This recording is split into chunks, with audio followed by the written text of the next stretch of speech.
주기도 말씀 우리 네 번째 시간입니다. 우리가 어떤 일을 할 때 모델이 필요해요.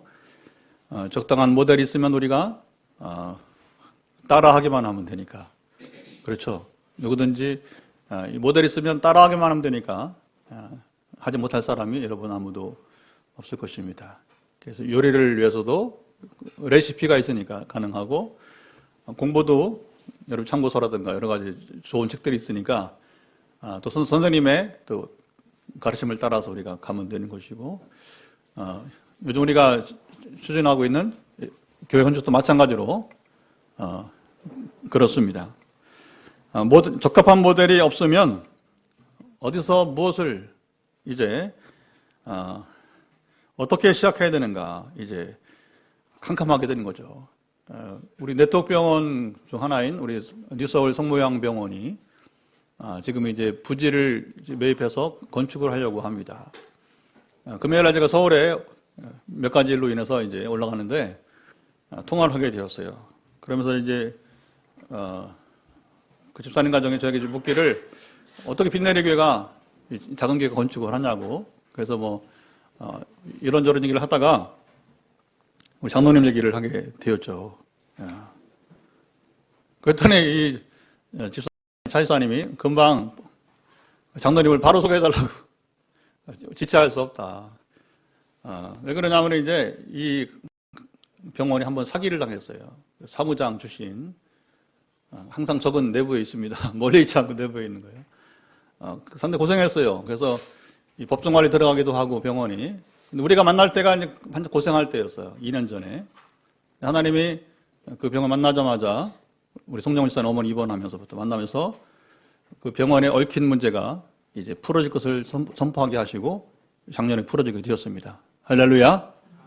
그러시면서 이제 하나님이 그 병원을 향한 비전이 이제 앞으로 이제 이루어져 가는 모습을 보게 될 텐데, 그 딸은 의사는 아니지만 집사님 딸은 의료계 일을 하고 있어요. 그래서 그 병원이 다음 세대까지 하나님께서 잘 세워가는 하나님 나라가 이루어지게 될 것입니다. 저는 이제 그 전화를 하면서 하나님 비전이 이렇게 이루어지는구나. 그리고 얼마 전에는 그 남편 집사님 어강 원장이 자기가 그리던 병원에 조감도가 있더라고요. 조감도. 그걸 보니까 이게 비슷한 거예요. 성령은 한 분이시기 때문에 성령이 말씀하신 것이면 여러분 동일하게 된 겁니다. 항상 차이가 없는 거예요. 그러면서 이제 이 집사님이 우리 장로님을 소개해 준 것에 대해서 굉장히 감사하는 거죠. 왜냐하면 지금 병원을 땅을 사서 져야 되는데 지금 분당 쪽에 알아보고 있대요. 그래서 이제 전에 또 한번 그렇게 또 시련을 당했기 때문에 가장 중요한 전문가인데 그것이 사기치는 놈이 아니고 이게 뭐냐면 정말 순수하게 봉사할 수 있는 전문성과 정직할 수 있는 그런 사람을 찾기가 힘들다는 거죠. 근데 어떤 지난 20년 동안에 우리 주장님이 좋은 본을 보여서 지금 이제 가는 곳마다. 그러니까 저도 뭐 소개받았는데 전에 보니까 신뢰할 만하니까 또 소개하는 것이고. 자, 향후 우리 교회는 하나님 나라 운동을 우리 한국교회와 세계교회에 가르칠 것입니다. 포항 땅을 거룩하게 하고 통일로 선봉에 서는 날, 그 전후에서 비전은 이루어지게 될 것입니다. 누가 뭐라 해도 우리는 이 길을 가는 거예요. 그래서 다 지금 교회를 세우신 뜻이 있다는 것이죠. 그냥 건축해가지고 단시간에 부흥했다. 여기저기 사람들 모여서 포항을 대표하는 교회 아무 의미 없어. 죄송하지만 지금 명성교회 여러분 저기 사랑이 보세요. 근데 남긴 게 뭔지를 우리는 보잖아요. 그러니까 우리는 지금 중요한 것은 뭐냐? 교회 모델이 필요하다. 어떤 모델이 필요하냐? 하나님 나라 교회 성장 운동이 아니라 하나님 나라 운동하는 교회의 모델이 필요하다. 그럼 하나님 나라 운동 어떻게 전개하느냐? 여러분이 보여줘야 돼. ENF가 와서 뭘 보여주듯이 이번에 여러분이 보여줄 정도로 성장합시다. 뭐라고 하는지 지금 목사님이 지금 잘 모를 수도 있어요. 그러나 듣는 자가 있길 바랍니다. 듣는 자가 있길 바랍니다. 지금 들을 수 있는 자는 누릴 거예요. 듣지 못하는 자는 못 누려. 난 여러분들이 다 이것을 누리기를 바랍니다. 자, 주기도는 우리 기도의 모델입니다. 주기도 말씀을 제대로 알면 기도 훈련을 할 수 있어요. 주기도는 주님께서 제 아들에게 가르쳐 주신 여러분 기도입니다. 주기도는 짧은 기도이지만 순서와 내용에 있어서 완전한 이제 모델이 여러분 됩니다. 첫 시간에 우리 기도의 대상에 대해서 함께 나누었습니다. 우리 기도의 대상은 누구시라겠죠? 하늘에 계신 우리 아버지. 아버지신데 어디 계시다고요? 하늘에 계시다. 하늘에 계시다고 하는 것은 무슨 의미가 있다고 했습니까? 두 가지. 초월성과 전능하심. 그러니까 하나님은 초월하신 분이시고 그리고 전능하신 분이기 때문에 여러분이 기도하지 못할 것이 하나도 없습니다. 여러분 지혜를 얻지 못할 것이 하나도 없는 거예요. 여러분 다니엘이나 요셉이 여러분 특출난 지혜를 발휘하잖아요. 어떻게 했어요? 하나님이 말씀하시니까. 자기 눈에 보이는데 그걸 말 못할 바보가 있어. 그것은 오해하지 말아요. 요셉의 지혜와 다니엘의 지혜가 아니에요. 여러분 하나님께 지혜를 구해보세요. 어떤 사람은 꿈만 꾸고 해석이 안 돼. 그리고 어떻게 할 줄 몰라. 어제 나한테 전화 온 게 그거야. 그 사람이 꿈을 꿨는데 해석이 안 되니까 굉장히 절망하는 겁니다. 절망인지 통쾌인지 모르지만 사람이 악하니까. 그러니까 여러분 이게 중요한 거예요. 우리는 기왕에 하나님의 은혜를 은사리 보면 여러분 그 지혜까지 얻길 바랍니다. 아멘. 그러면 뭐냐? 그걸 우리가 해석을 바로 하고 싸워서 이기면서 나가는 거예요. 여러분 우리에게 주어진 특권이 뭔지 아십니까? 어떤 비전만이 아니에요. 우리는 전투하면서 전쟁이란 말이에요. 전쟁 지금. 엄청난 전쟁이 지금 진행되고 있는 거예요. 근데 그걸 모르고서 하면서 이렇게 몰리거나 절망하면 안 되는 거고, 여러분, 우리는 싸움이니까 밀리기도 하는 거예요. 이기기만 하는 게 아니에요. 그러면 밀리다가 힘을 내서 다시 여러분 쳐부셔야 될 것입니다. 아멘. 여러분, 인생 그런 거예요. 내가 지금 몰린다, 쫓긴다. 그럼 쫓기면 안 되는 거예요. 다시 힘을 내서 여러분, 하나님 힘을 빌어서 뭐냐면 적을 물리치고, 사탄의 원수를 물리치고 우리가 이기면서 또 여러분 진일보해야 되는 것입니다. 이게 그냥 어제 그제 한눈에 확 들어왔어요. 나는 별거 아닌 걸로 지나갔는데 엉뚱한 전화가 하나님이 그것을 다시 돌이켜보고 또 확인하게 하시고 그리고 이제 우리가 지지 않고 이기고 나가고 있다는 사실을 발견했을 때에 이게 위로가 되는 것입니다. 자신감이 되는 것입니다. 내가 주님 앞에 서 있기만 하면, 내가 주 안에 서 있기만 하면 내가 싸워 이길 수 있구나. 근데 아까 다니엘 요셉 얘기를 했지만 제 안에 뭐가 아무것도 없어. 하나님이 천사를 보내서 지켜주시거나 하나님 여러분 우리를 정말로 그 지혜 탁월함을 주시지 않으면 우리가 여러분 이길 수 없는 것입니다. 염려하지 마시고 달려갑시다. 하나님은 하늘에 계신 우리 아버지이기 때문에 전능하신 분, 전능만 있고 인격이 없는 분이라면 우리는 그에게 기도할 수 없습니다. 우리의 기도의 대상이신 하나님은 가장 완벽한 인격을 소유하신 분이세요. 기도는 하나님과 대화 교제인데 하늘아버지는 그 인격성이 뭡니까? 어떤 대화라도 들으시고 말씀해 주시는 자상한 아버지예요. 어제 저한테 전화 준 그 목사님이 이 말을 해도 되는지 모르겠는데 그러더라고. 하라고. 염려하지 마라. 나도 지난 10년 동안 영적 실제를 엄청나게 경험하고 싸워본 사람이니까 걱정하지 마라. 그래서 풀어줬더니 이제 이 목사님은 이런 세계를 몰라 또. 공부만 한 사람이기 때문에 당혹하더라고요. 당혹할 거 없다. 그래서 전화를 운전하면서 물론 이제 카폰으로 하지만 다 할 수 없어. 제가 와서 밤에 10시 넘어서 우리 저녁기도 끝나고 10시 넘어서 한참 통화를 했어요. 그래서 자초지정을 이렇게 설명을 하니까 그 다음에 이분이 이제 깨닫게 되더라고요. 기도는 하나님과 여러분 교제, 대화예요. 염려하지 마세요. 무슨 대화든지 하나님은 여러분 들으십니다. 기도의 대상이어서 우리는 지난 시간에 기도의 순서와 내용에 대해서 말씀을 나눈 적이 있습니다. 6가지인데 하나님을 위해 드리는 기도가 몇 가지? 3가지. 사람을 위해 드리는 기도가 바로 3가지. 그래서 하나님을 위해 드리는 기도가 먼저고 나중에 우리 사람의 필요를 구하는 것입니다. 하나님을 위해 드리는 첫 번째 기도는 무엇이었죠? 이름을 거룩히 여김을 받으시오며. 시작. 이름을 거룩히 여김을 받으시오며. 하나님의 이름이 거룩히 이게 가장 뭐냐면 우리의 제일 기도 제목이 돼야 되는 거예요. 이게 뭐냐면 십계명 중에서 여호와의 이름을 망령되게 일컫지 말라는 겁니다. 이것만 되면 나머지 다 돼. 순서가 중요해요. 이 기도가 되면 나머지 다 되는 거예요. 이걸 지키면 나머지 다 지키게 됐단 말입니다. 하나님을 경외하면 다 됩니다. 여러분 인생은 왜 실패하는 줄 알아? 한 가지요. 당신들이 우리 한국교회가 하나님을 경외하자는 게 더 실패하는 거예요. 하나님을 경외하면 하나님을 거룩되게 하기 때문에 나머지는 여러분 다 풀립니다. 할렐루야. 우리가 이 말씀을 나누면서 하나님의 이름이 거룩히 영을 받는다는 것은 하나님의 존재, 가치, 그리고 본성, 인격이 거룩히 여김 받으시옵소서 기도하는 것입니다.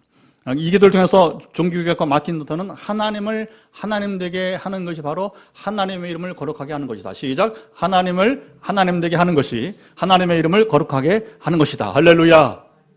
그럼 어떻게 우리가 하나님을 하나님 되게 한다고 해서 세 가지. 첫째는 우리는 하나님의 자녀이고 하나님 우리 아버지심을 항상 잊지 않는다.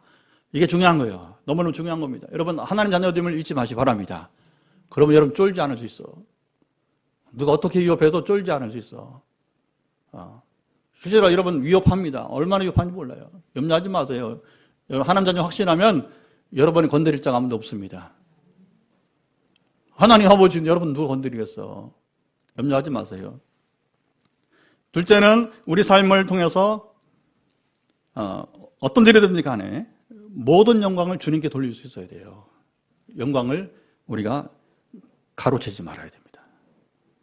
현대인들이 굉장히 조심해야 돼. 이 부분에 대해서. 아까도 다니엘과 요셉의 지혜를 말했지만 그들의 지혜가 아니란 말이에요. 하나님이 주신 것이란 말이에요. 우리가 지금 여러분 누리고 사는 것은 무엇입니까? 다 하나님이 주신 것이에요. 그 영광은 우리가 찾으면 안 돼요. 오직 하나님께 영광을 돌리시기 바랍니다. 그리고 세 번째는 우리 삶을 통해서 하나님의 이름을 높여 드립시다. 이 기도가 아주 일상화되어야 돼요. 하나님 또 이렇게 한 주간 지났는데 주님의 이름을 높여 드립니다. 왜? 구체적으로. 대화하니까 구체성이 있어야 되겠죠. 그래서 세 가지 늘 잊지 마시고, 자, 하나님을 드린 두 번째 기도는 나라의 임하옵시며. 시작. 나라의 임하옵시며. 하여튼 간에. 자, 하나님 나라가 임하도록 기도하는 것입니다. 하나님 나라는 하나님이 통치하시는 왕국, 나라라는 말씀인 것입니다. 그래서 하나님이 통치하는 것이 바로 하나님 나라예요. 그래서 여기 중요한 장소가 아니라 하나님의 통치를 받아들이는 우리 마음에 하나님 나라가 임하는 겁니다. 그래서 그 통치를 인정하고 받아들이는 여러분 가운데 하나님 나라가 임했습니다.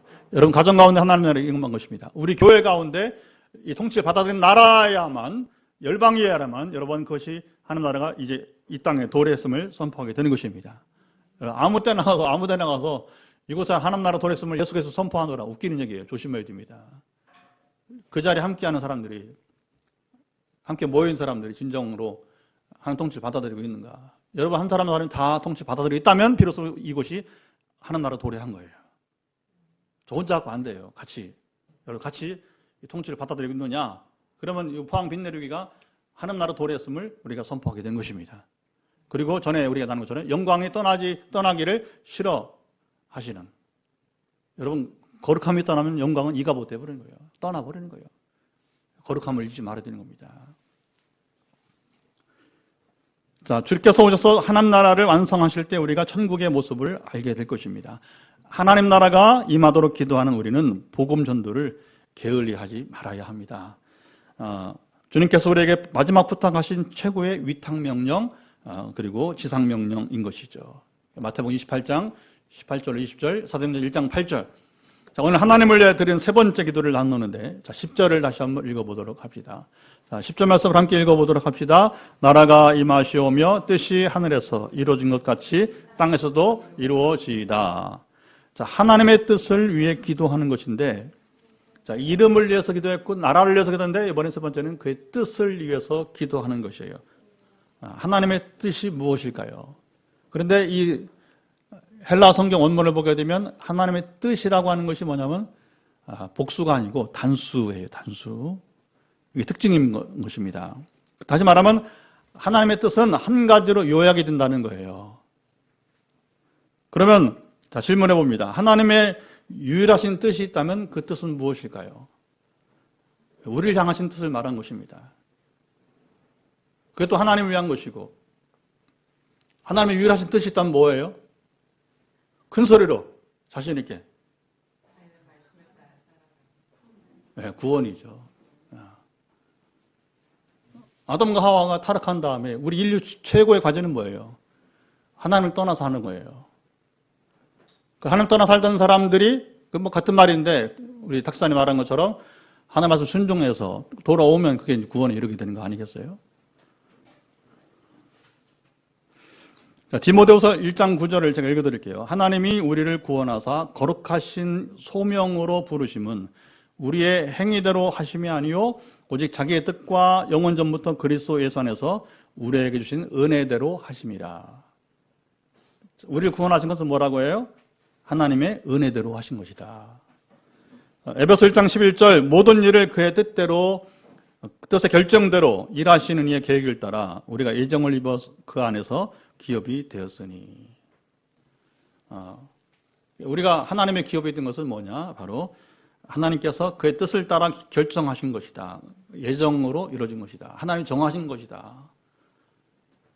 그래서 여기서 예정론이 나오는 거예요. 그런데 예정론은 과정을 통해서 일어나기 때문에 조심해야 돼요. 자유의지를 부인하면 안 되는 거예요. 우리 자유의지가 여러분 포함되는 얘기예요. 우리가 거부할 수 있어요. 하나님의 구원 사건을. 하나님 모시기를 거부할 수 있어요. 그러면 멸망에 빠지는 거예요. 그 자유의지로 말미암아서. 하나님 억지로 구원하진 않아요. 그런데 역사가 지나간 다음에 돌이켜보면 그 겸손한 마음까지도 주신 분이 누구라고? 하나님이라는 거예요. 그 신앙 고백으로 결과를 보고 표현하는 것이 바로 뭐니? 예정이란 말이지 과정을 무시한 예정은 없습니다, 여러분. 감리교가 오해하는 감리교회가. 감리교는 웨슬리를 시작으로 해서 이 자유의지를 말하거든요. 굉장히 인간 편에서의 의지를 강조합니다. 근데 우리 장로교는 어떻게 되냐면 그 의지를 결정함에도 하나님이 주권이 임한다는 거예요. 그래서 그 은혜라고 하는 거예요. 장로교의 신학은 사도바울과 가깝습니다. 근데 감리교의 신학은 좀 달라요. 감리가 조금 조심해야 돼요. 이 신학에 대해서 감리교가 좀 조심해야 돼요. 제가 신학 공부 20년 해보니까 확 그게 드러나요. 그래서 각 교단마다 신학의 특징이 있는데 우리가 서로 보강할 것은 보강을 해야 돼요. 신학은 또 한계성이 있으니까 한계성이 있을 때 서로 인정하고 용납하면서 서로 보강을 해 가야 되게 되는 것이죠. 자, 상속은 자녀만이 받을 수 있어요. 우리가 하나님의 자녀가 되었기에 우리가 하나님 나라를 상속받을 수 있습니다. 하나님의 뜻은 한 영혼이라도 더 구원받을 수 있게 하는 것입니다. 바로 하나님 나라를 더 한 사람에도 상속받을 수 있도록 하게 하는 것이죠. 그래서 하늘아버지는 한 사람이라도 더 하나님의 자녀가 되어서 그 나라를 상속받을 수 있기를 원하세요. 근데 거듭나야 우리가 되는데, 거듭나야 하나님 나라 자녀가 되고 상속받는데, 거듭남은 행위의 변화가 아니라 신분의 변화라고 했어요. 물론 행위 변화를 무시하는 게 아니니까 또 여기서 이렇게 말하면 곤란한 거예요. 참 재밌습니다. 신학교 논쟁 보면요, 참 재밌어요. 신분의 변화가 이루어지지 않으면 행위 변화 안 일어나. 그리고 설령 행위의 변화가 있더라도 일시적이고 오래 못 가는 거예요. 우리가 진정으로 성령 안에서 변화된 여러분 거듭남은 무엇입니까? 일시적이 아니고 여러분 꾸준해야 돼요. 다윗처럼 또 실수할 수 있지만 다시 일어나서 다시는 죄를 범하지 말아야 돼요. 굉장히 여러분 성경은 다양한 이야기들을 해주고 있습니다. 사람들은 때는 어지럽고 불의한 세상을 바라보면서 왜 의로우신 하나님께서는 이렇게 무질서하고 불의한 세계를 보시며 침묵을 지키시고 있느냐 하나님께 항의합니다. 김홍신의 인간시장에 보게 되면 제가 가끔 소개하는 사람이죠. 장종찬 주인공. 장종찬이가 한강변에 가서 얘는 좀 무술을, 소위 말하면 무술을 좀 하는 사람이란 말입니다. 그러니까 이제 힘으로 정의를 실현하는 사람이죠. 장종찬이요. 소설책. 한강변에 가서 뭐냐면 이제 하늘을 향해 삿대질을 하면서 신이시여 하면서 당신이 살아있으면 어떻게 이 세상이 이 모양이 꼴입니까? 하면서 마치 자기가 정의에 화시는 것처럼. 장종찬의 항변은 무신론을 말하는 거예요. 신은 없다는 겁니다. 신이 있다면 이 세상이 이럴 수 없다고 항변하는 거예요. 여러분은 장총찬의 질문에 어떻게 생각하세요? 하나님은 왜 이 불의한 세상에 심판을 미루시고 그리고 침묵을 지키며 잠잠하실까요? 때로는 악인이 가끔 악인들이 심판을 받기도 하지만 어떤 때는 악인이 심판도 받지 않고 잘 살다가 죽는 경우도 있어. 그렇죠? 어떻게 답하시겠어요? 이 질문 어떻게 답하시겠어요? 이것이 바로 하나님의 뜻이라고 하는 거예요. 불의한 세상 가운데 허덕이며 사는 사람들이지만 이게 중요한 겁니다. 그 악인에게도 한 영혼이라도 더 복음의 말씀을 듣고 회개하고 구원받을 수 있도록 시간과 기회를 주는 거예요. 저는 이병철 회장도 여러분 그런 구원의 기회가 있었어요. 근데 거부했다 하더라고. 어느 유명한 목사님이 이제 영락교 담임했던 목사님, 박 목사님, 그 현장 갔던 분이 최동주 목사님. 목사님 모시고 가서 그래서 이제 이병철 회장님 이제 막 몸이 마지막 그러니까 그 따님이 아버지 구원해 보려고 이제 신세계 회장하시는 그 회장님이 따님 회장님이 이제 아버지 구원해 보려고 그렇게 분투했나 봐요. 그러니까 이제 마지막 복음 전도 기회인데 그래서 목사님이 말을 못 하시니까 회장님이 자, 제 말에 동의하시면 회장님 고개를 이렇게 앞뒤로 흔드시고 아니면 좌우로 흔드시라고 했더니 계속 좌우로 흔들더라는 거죠. 참 여러분 인생 어려워요. 그리 잘 살면 뭐해? 하나님 나라를 스스로 포기할 때 참 절망이 있게 되는 것이죠. 그럼 하나님은 기회를 주신다는 거예요. 그러면 나중에 만약에 이분처럼 만약에 거부했다. 그러면 심판대 앞에서 우리는 항변할 말이 없는 거예요. 기회를 줬잖아. 스스로 거부했단 말이죠. 이 하나님의 뜻을 모르는 사람들은 하나님의 오래 참으심을 오해합니다. 그 오해 가운데 하나가 바로 무신론이에요. 하나님은 없다는 거죠. 또는 사실론을 말합니다. 하나님은 죽었다는 거예요. 어떤 이는 여러분 하나님의 무능함, 무력함이나 무관심을 말하기도 해요. 하나님의 성품을 하나님 어떤 분인가를 전혀 놓치고 있는 사람들의 이야기예요. 하나님도 모르고 또 겁도 모르는 사람들이에요. 여러분 오늘 이 편 좀 주목해 보세요. 하나님도 모르고 겁도 모르는 인생이라고 하는 거예요.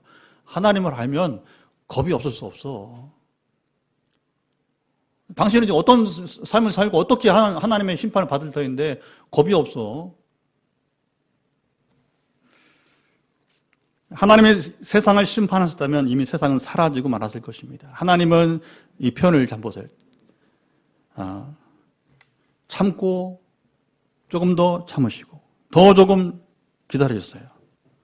지금까지 하나님이 참고 또 기다려 오신 거예요. 앞으로도 언제까지 기다리실지 몰라요. 사람들은 우리 세대 안에 주님이 오시길 바라지만 왜 죽기 싫으니까. 죽음을 통과하는 것은 쉬운 일이 아니에요. 물론 우리가 신앙 안에 있으면 그냥 물 흐르듯이 물에 내 몸 맡기듯이 맡기면 돼요. 죽음은 그냥 하나님 부르시면 우리는 여러분 평안히 잠시 죽음을 통과의에 불과한 것이니까. 그러나 이게 보통 일이 아니에요. 보통 사람들에게는 정말 말씀으로 성령 충만하지 않은 사람들에게 이게 굉장한 보통 일이 아니라게 되는 것입니다. 자, 한 영혼이라도 더 회개하고 구원받기까지 우리 하나님은 기다리십니다. 하나님의 뜻은 우리를 향하신 그의 사랑이라고 할 수 있습니다. 우리를 향한 하나님의 사랑이 어떻게 나타났습니까? 아담 이후 태어난 사람들은 다 죄인이에요. 시편 14편과 로마서 3장 말씀과 같이 의인은 없나니 하나도 없고 선을 행하는 자가 없나니 하나도 없습니다. 이런 세상에 하나님의 심판이 임한다면 살아남을 사람이 하나도 여러분 없습니다. 구약시대에 하나님께서 이런 사람들을 구원하시려고 모세를 통해서 법을 주셨어요. 그 법이 무엇일까요? 제사제도라고 하는 거예요. 제사제도는 참 기가 막힌 법이에요. 아까도 레위기 번역 얘기했지만 레위기 성경 공부책 번역을 하면서 제가 이 말씀을 새롭게 깊이 맛보고 있답니다. 아니 세상에 레위기 딱딱한 성경 공부책이 223편이나 되니까 글씨도 작어. 글씨도 큼직큼직하면 모르는데 글씨가 얼마나 작은지 몰라. 책을 그렇게 만들었는지 모르겠어. 처음에는 뭐 이런 책이 다 있어. 놀랐어요. 근데 문장 하나하나 번역해야 되니까 문장 하나하나 보면서 히브리 원문도 때로는 확인하면서 번역하는 제가 제일 큰 은혜를 받고 있는 것 같아요. 그리고 교정을 보는 텍사스에 있는 우리 포스워스 한인 2세들이 지금 한인 이세들이 지금 은혜를 받고 있어요. 우리말보다 영어를 더 편하게 사용하는 아이들이 지금 은혜를 받고 있어요. 이 법이 왜 신통방통한 법이 될까요? 제사제도. 신통방통이 뭔지 제가 생각이 나서 사전을 봤어요. 그랬더니 뭐라고 했냐면 매우 대견하고 칭찬해 줄 만한 거라는 거예요. 자, 이 레위기 법이 여러분 보세요. 제사제도가 왜 신통방통한 법, 그렇게 대견하고 칭찬해 줄 만한 법이 될까요? 이 법이 있어서, 자 보세요. 두 가지가 살아나는데, 하나는 하나님의 공의도 살아나고, 그리고 뭐냐면 사람도 살 수 있게 됐다는 겁니다. 자, 사람을 살리는 게 하나님의 뜻인데, 문제는 죄인은 사람을 살리면 그것이 공의로 하여 불의한 거예요. 불의한 거예요. 부정한 거예요, 여러분, 이제. 여러분, 지금도 여러분, 법정에서는 이게 불의한 거냐, 정당한 거냐, 싸움하는 거예요. 예민한 겁니다. 되게 뭐 다들 나는 불의하지 않다고 주장하는 것이고 법정에서 그것을 판단해 주길 바라게 되는 것이죠. 근데 우리는 사람은 힘에 의해서 그것이 돈에 의해서 여러분이 이제 그 판단이 바뀔 수 있다는 거예요. 그러나 하나님은 그렇지 않아요. 정당한 하나님은 항상 누구도 핑계할 수 없는 공의로운 정확한 판단을 하시는 분이십니다. 하나님은 거룩하시기에 죄를 싫어하십니다. 구약시대에 제사제도가 있기 전에 사람이 죄를 지으면 어떻게 하나님이 심판을 하셨어요. 자, 보십시오. 아담의 죄를 범하니까 어떻게 했어요? 죄를 범한 아담과 하와가 에덴 동산에서 쫓겨나서 추방당했어요. 접근 불가. 다시 말하면 이 땅에서 에덴은 사라져버린 거예요. 에덴은 어느 지역만 있는 게 아니라 원래 이 지구 자체가 다 에덴 동산이야. 그런데 죄를 범한 다음에 뭐냐? 에덴이 사라져버린 거예요. 그러니까 여러분 이제 결국은 복락원이 필요한 거예요. 그런 책의 이름도 있지만. 자, 가인이 동생을 죽이는 죄를 범하자 땅이 저주를 받아서 사람이 살기 어려운 환경으로 변하기 시작했어요. 노아 시대에 사람들이 죄를 범하자 어떻게 해서 홍수를 심판해 버렸어요. 전멸될 지경이 있는데 정말 소수의 사람만, 한 가정만 살게 되었어요. 바벨탑을 세우면서 죄를 범하자 이 땅에 언어가 혼잡하게 되었어요. 그래서 지금도 외국어 배우려고 죽어라 고생하는 거죠. 예찬아 태희야. 누굴 원망해? 바벨탑 쌓은 사람들 원망해. 그러나 극복할 만한 것이니까 조금만 팔을 책상에 대고 공부하면 돼. 여기 조금 굳은 살만 붙으면 되니까 예찬아 태희야 굳은 살 좀 배겨라. 그래야 예찬을 향한 비전이 이루어진다. 공짜는 없으니까. 난 예찬이가 정말 끝내 비전을 이루길 바래. 아멘? 그러면 뭐냐? 비전을 받은 사람과 안 받은 차이 뭐야? 비전을 안 받은 사람은 안 해. 어차피 포기한 인생이야. 스포맨이야, 스포맨. 스스로 포기한 사람. 그러나 우리는 스포맨이 아니야. 우리는 여러분 결코 스스로 포기하지 않아. 우리는 비전을 받아 그 비전이 이루어질 때까지 우리는 기다리게 되는 거예요. 할렐루야. 지금 우리 교회가 막 포항 땅을 거룩하게 통일로 선봉 그러면 많이 여러분 자신도 지금 와닿지 않잖아. 그러니까 밖에서 봤을 때는 웃긴 놈이라고 할 거라고요, 저한테. 근데 비전이기 때문에 저는 가는 거예요. 그때 하나님 발판을 주신 것으로 건축을 보는 거예요. 그러니까 200여 석의 건축은 아무것도 아니란 말입니다. 하나님 보시기에는. 아멘. 현실로 어렵지만, 근데 만약에 제가 이 비전을 받지 못했으면 감히 가야 안 가요? 못 가지. 노후 준비해야지. 이번 서울 가서 또 모처럼 만에 평신도 친구 만났어요. GS 칼텍스 팀장으로 있는 친구 만났어요. 차 한잔하면서 얼마 남았니? 그랬더니 3년 남았대. 63년생이니까 학교는 7살에 가고 이 친구는 재수해서 갔기 때문에 오히려 나이는 나보다 하나 많은데 학교는 나보다 하나 밑에야. 3년 남았대, 3년. 근데 자기는 너무 감사하대. 왜냐면 이 친구는 이제 그 공대를 나왔기 때문에, 기계공학을 했기 때문에 정유사에 있으니까. 엔지니어니까 뭐냐면 노조가 있어서 쉽게 해고를 못 시킨단 말이에요. 제일 만만한 게 우리 인문대 출신들이지. 우리 제일 만만한 겁니다. 그래서 뭐 이미 다른 이사를 됐던 뭐 하던 관계없이 다 나갔대, 다. 지금 자기 또래 남은 사람이 정말 희귀하다는 거예요. 그런데 3년을 다 채워서 이제 정년 퇴직을 할 수 있게 되니까 얼마나 감사한지 모르다고. 그래서 참 여러분 사는 게 참 쉽지 않은 모습을 보게 되었어요. 여러분, 사람들이 그 죄를 범할 때마다 죽는다면 이 땅에 살아남을 사람이 아무도 없어요. 진멸되고 말았겠죠, 이미. 그렇죠?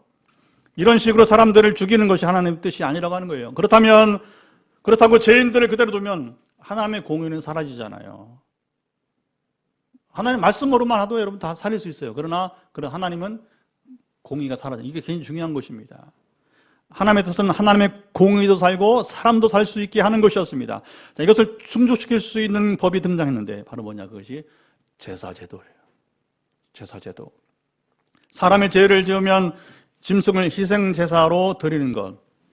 그래, 짐승이 내 죄 때문에, 자 보세요, 피를 흘리며 죽을 때에 처음에는 어떻게 했어요? 안 되는데, 나 때문에 죽으면 안 되는데, 이렇게 찔림이 있단 말이에요. 찔림이. 그런데 히브리서 10장에 말씀하는 것처럼 이 짐승 제사는 불완전한 제사가 되었습니다. 온전하지 못한 제사가 되었어요. 왜 그랬을까요?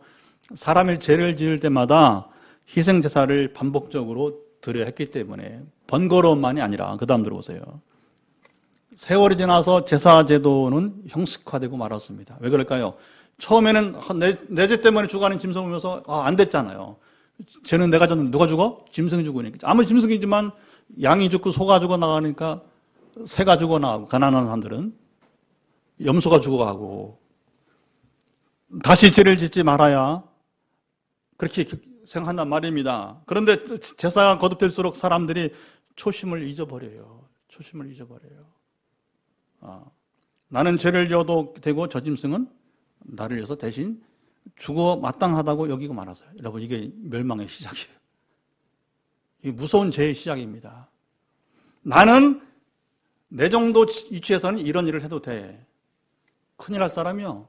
큰일 날 사람이요. 정말 하나님도 모르고 겁도 모르는 미련한 사람이에요. 여러분, 예나 지금 사람들이 여러분 이렇게 여러분 악해요. 하나님을 경외할 줄 모르는 사람들 이야기예요. 어느 목사님이 여러분 이제 막 전에도 했지만 이런 일을 막 행한다. 하지 말아야 일 행한단 말입니다. 하지 말아야 일 말을 하는 거예요. 왜? 내가 후배만 아니면 당장 일어나서 바로 잡고 싶은데 말을 듣지도 않겠지만 얼마나 건방진지 목사가. 여러분, 그 말하면 그렇게 되는 게 아니요. 함부로 말하는 게 아니란 말입니다. 함부로 행동하면 안 되는 거예요. 목사라고. 네가 뭔데 그렇게 말해. 네가 뭔데 그렇게 행하는 거야. 하나님 모시기 그런 거예요. 근데 이 세상에는 버젓이 판검사들이 그렇게 행하고 정치인들이 그렇게 행하고 기업인들이 그렇게 행하고 있단 말입니다. 오늘 반복됩니다. 하나님도 모르고 겁도 모르는 사람들의 이야기예요.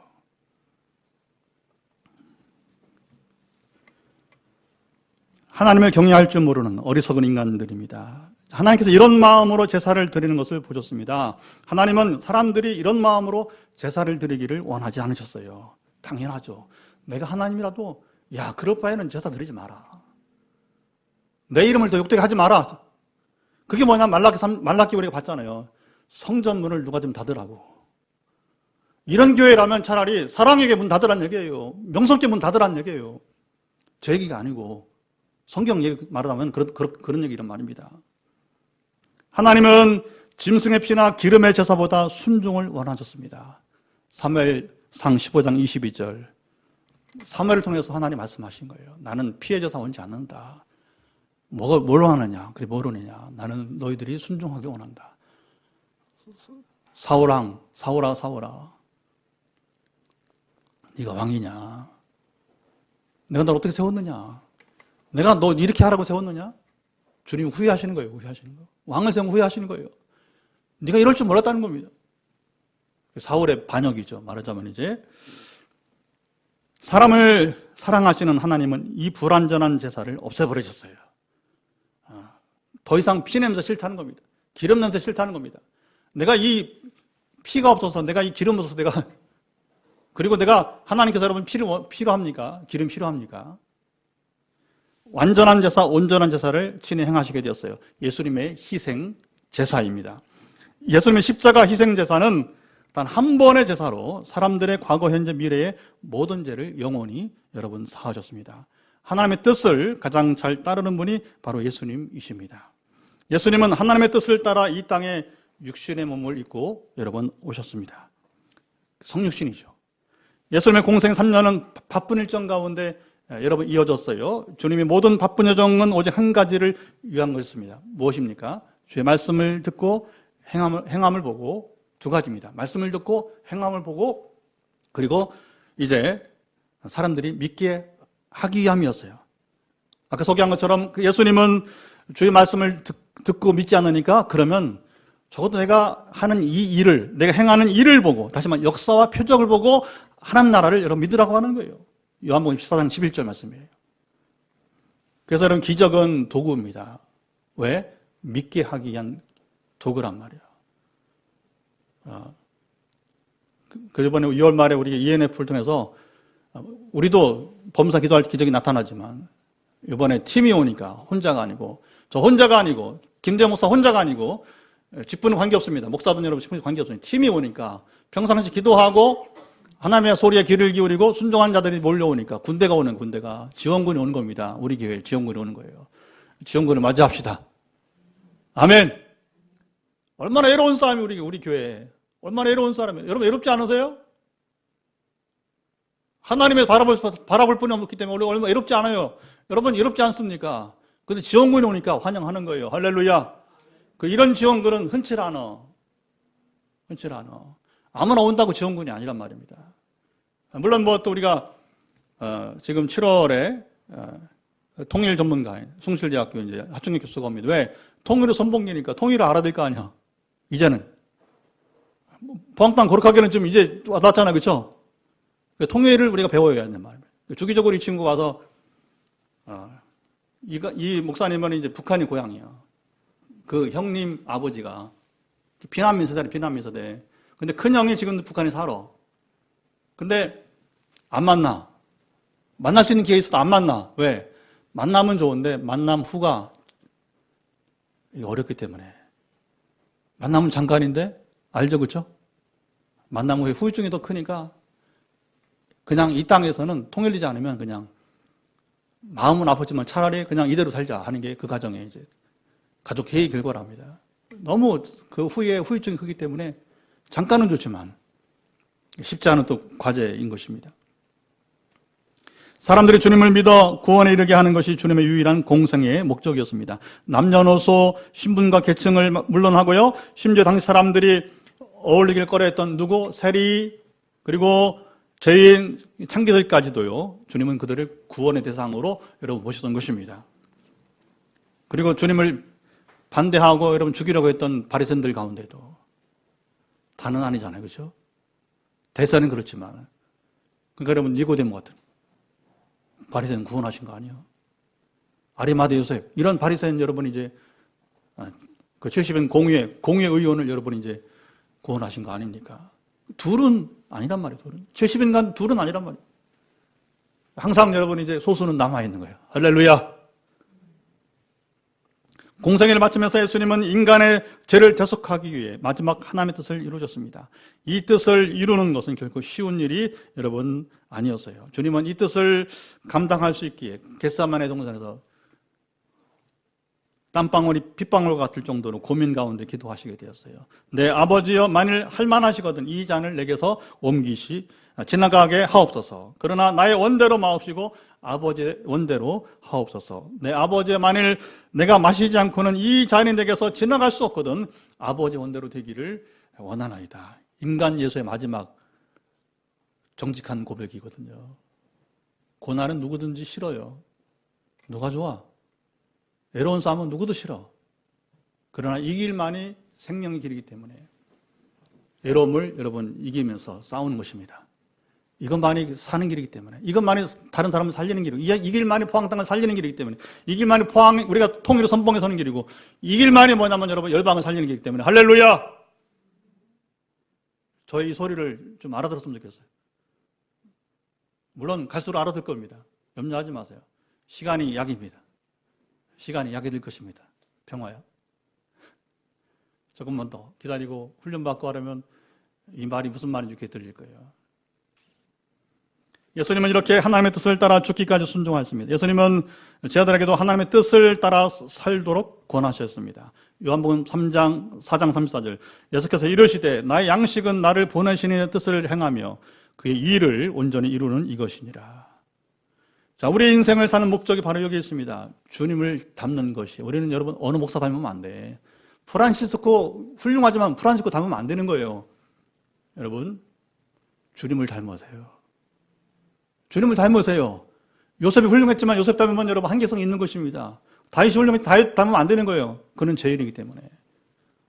죄인은 누구 닮으면 안 돼요. 오직 우리가 바울, 위대하지만 바울 닮으면 안 됩니다. 바울은 자기를 닮으라고 하지 않았어요. 주님을 본받는 자기를 본받으라고 했습니다. 그게 당당하게 나를 본받으라고 할 수 있는 거죠. 저도 여러분이 권하고 싶어요. 제가 주를 본받으려고 하는 주님을 향한 열정을 다른 건 내가 가르칠 수 없어. 주님을 향한 열정은 여러분 배우시기 바랍니다. 저를 통해 배우시기 바랍니다. 할렐루야. 그래야 교회가 되고 포항이 될 수 있을 거예요.